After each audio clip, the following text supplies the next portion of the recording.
সুখ, দুঃখ এবং শক্তি, এই তিন হলো এই সংসারের ত্রিদেবের মতো। আমাদের জীবনে যা কিছু ঘটছে এই তিনটির ভিত্তির উপরেই হচ্ছে। আসলে এই সংসারের একটা নিয়ম আছে, যখনই আপনি কিছু লাভ করেন এই সংসার আপনার পরীক্ষা নেয়। এটা জানার জন্য আপনার পরীক্ষা নেয় যে আপনি যা কিছুই লাভ করেছেন আপনি কি আদৌ সেটার যোগ্য কি না। ঠিক সেইভাবেই এই সুখ, দুঃখ এবং শক্তি আপনার পরীক্ষা নিয়ে থাকে।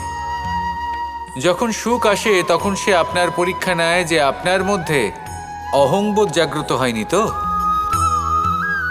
যদি অহংবোধ চলে আসে তাহলে সুখ সেখানেই সঙ্গ ত্যাগ করে। দুঃখ আপনার ধৈর্যের পরীক্ষা নিতে থাকে, আর যদি আপনার মধ্যে ধৈর্য না থাকে তাহলে এটা আপনাকে আরো বেশি দুঃখের গভীর অন্ধকারে ঠেলে দেবে। সেখানে শক্তি পরীক্ষা নেয় আপনার বিনম্রতার। যদি আপনি বিনম্র না হন তাহলে হয় এই শক্তি আপনার সঙ্গ ত্যাগ করবে, নয় এই শক্তি বিনম্রতার অভাবে আপনার পতনের কারণ হতে পারে। এই সংসারে যে কোনো ব্যক্তি যিনি এই পরীক্ষায় উত্তীর্ণ হয়ে থাকেন এই জীবনে তিনি সাফল্য লাভ করেন। আসুন আমার সাথে ভালোবেসে বলুন, রাধা রাধা।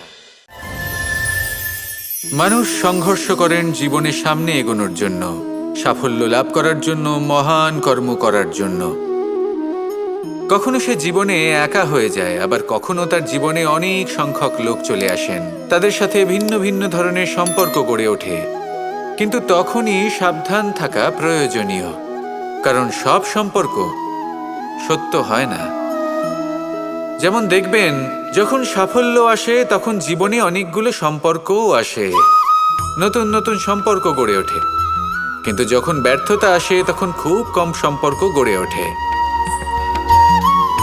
আর বেশিরভাগ সময় এই ব্যর্থতার সময় গড়ে ওঠা সম্পর্ক আজীবন আপনার সাথে থেকে যায়। সাফল্য হোক বা অসফলতা, তার কোনো প্রভাব সেই সব সম্পর্কে পড়ে না। সেখানে সাফল্যের পরে যে সম্পর্ক গড়ে ওঠে, বেশিরভাগ সময় এমনও দেখা যায় যে তার মধ্যে বেশিরভাগ মানুষ আপনাকে নিজের কাজে লাগাবেন, আপনাকে ব্যবহার করবেন, সময় এলে পরে আপনাকে ঠকাতেও পারেন।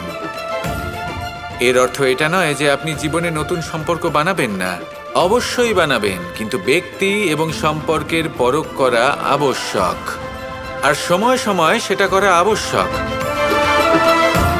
যে কটি সম্পর্ক আপনার জীবনে আছে, যারা আপনার সাথে জড়িয়ে সারা জীবন যারা আপনার সাথেই থাকবেন, তাদের যত্ন নিন আর তাদের সাথেই অগ্রসর হন।